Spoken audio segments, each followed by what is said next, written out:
Demək, Orxan əfəndi, izləyicilərimdən birindən belə bir sual var ki, sizə belə bir sual vermək istəyirəm.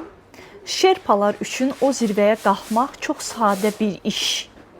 Burada dayanmaq istəyirəm. Bu heç də şerpalara sadə iş deyil.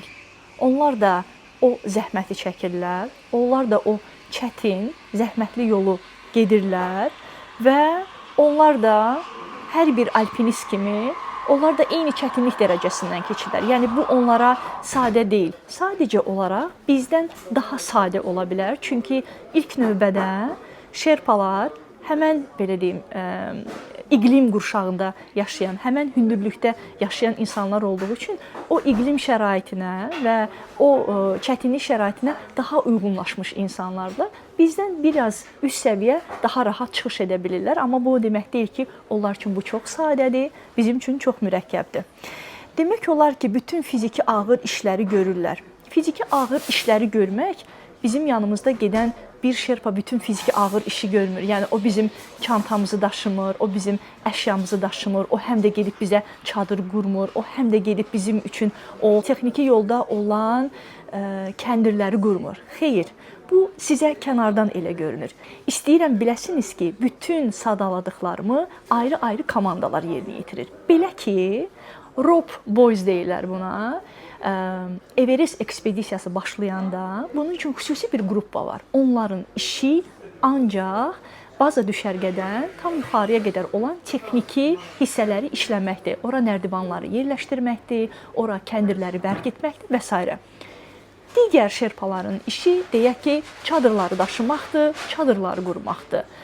Digər şerpaların işi deyək ki, mətbəxdə çalışmaqdır, yemək hazırlamaqdır və s. Və digər şerpaların da işi bizə bələdçilik etmək və bizimlə bərabər yol getməkdir. Yəni bizim yanımızda gedən şəxs bizim bütün işimizi görmür. Bunu ayrı-ayrı şəxslər yerinə yetirir.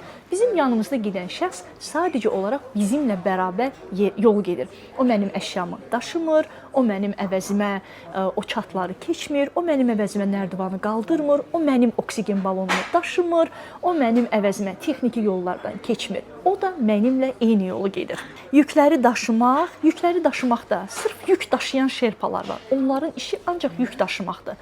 Yenə deyirəm ki, sən öz yükünü daşıyırsan, amma ekspedisiyaya daxil olan digər işləri, bəli, onlar yerinə yetirirlər.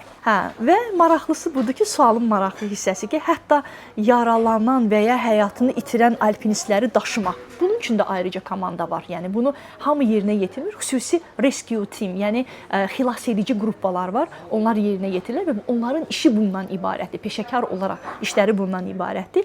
Niyə zirvəyə qalxmış olmağın fəxrini və mükafatını alpinistlər alır? Əzizlərim, bu yolda gedən hər kəs getdiyi yola görə ad və mükafatını alır. Deyək ki, mənimlə çıxan şerpa 7 dəfə və yaxud da ki 8 dəfə Everest zirvəsində olubdur və o öz komandasında həmən nailiyyətinə görə xüsusi adı var və ona uyğun bonuslar alır və ona uyğun da məvacib alır və eyni zamanda da öz ölkəsində, öz nəticəsinə görə tanınmış şerpalardandır. Yəni o da necə mən belə deyim də, tarixdə hər hansı bir işi görmüşəm, hər hansı bir zirvəni qalxmışam, onun zamanı qeyd olunur və mənim nailiyyətim qeyd olunursa, eyni zamanda həmin siyahıda həmən insanların da adı və nailiyyətləri qeyd olunur. Belə demək deyil ki, onlar arxa planda işləyirlər, amma onların nailiyyətləri olmur. Onlar çox məşhurdular. Mən bu sualdan belə başa düşürəm ki, siz onları sadəcə tanımırsınız, izləmirsiniz, amma yüzlərlə belə məşhur şerpalar var ki, onların həyatlarını izləsəz, onlar haqqında çox gözəl filmlər çəkiblər, onların çox gözəl nailiyyətləri var, Guinnesslərin rekordlar kitablarına düşənlər var. Yəni onlar da öz layiqli titullarını və statuslarını alırlar. Bundan heç narahat olmayın.